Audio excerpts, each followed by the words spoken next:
Hello friends, हमारे channel में आपका स्वागत है। आज के इस वीडियो में मैं आपको पितृपक्ष की पौराणिक कथा बताने वाली हूँ। तो चलिए वीडियो शुरू करते हैं। पितृपक्ष की पौराणिक कथा के अनुसार जोगे तथा भोगे दो भाई थे। दोनों अलग अलग रहते थे। जोगे धनी था और भोगे निर्धन। दोनों में परस्पर बड़ा प्रेम था। जोगे की पत्नी को धन का अभिमान था, किंतु भोगे की पत्नी बड़ी सरल हृदय की थी।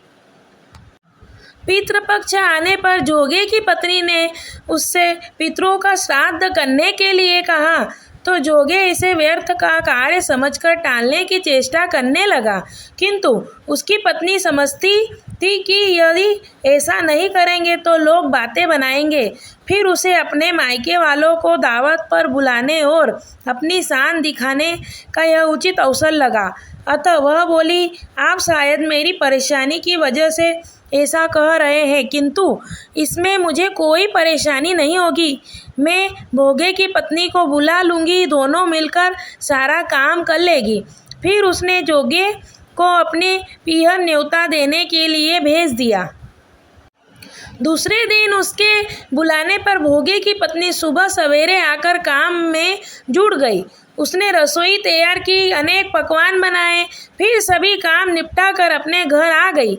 आखिर में उसे भी तो पितरों का श्राद्ध तर्पण करना था। इस अवसर पर न जोगे की पत्नी ने उसे रोका, न वह रुकी। शीघ्र ही दोपहर हो गई। पितर भूमि पर उतरे।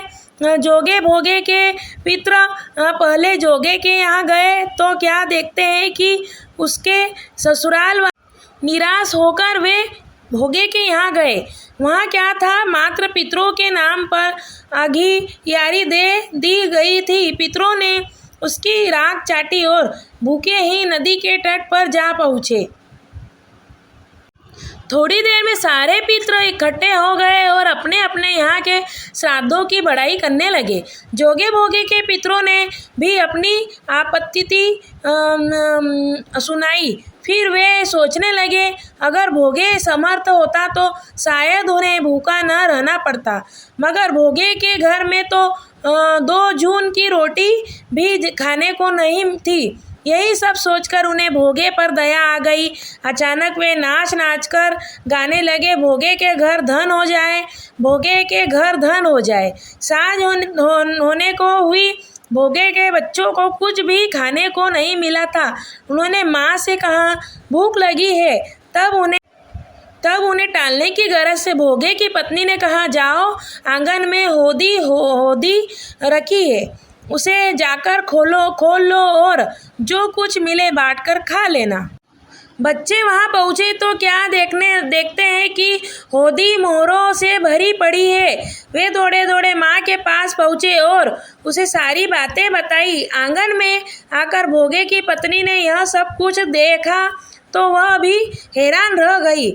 इस प्रकार भोगे भी धनी हो गया, मगर धन पाकर वह घमंडी नहीं हुआ। दूसरे साल का पितृ पक्ष आया। श्राद्ध के दिन भोगे की स्त्री ने 56 प्रकार के व्यंजन बनाए, ब्राह्मणों को बुलाकर श्राद्ध किया, भोजन कराया, दक्षिणा दी। जेठ जेठानी को सोने चांदी के बर्तनों में भोजन कराया। इससे पितृ बड़े प्रसन्न तथा तृप्त हुए। अगर आपको मेरी वीडियो अच्छी लगी हो तो प्लीज़ मेरे चैनल को लाइक करिए, सब्सक्राइब करिए एंड शेयर करिए।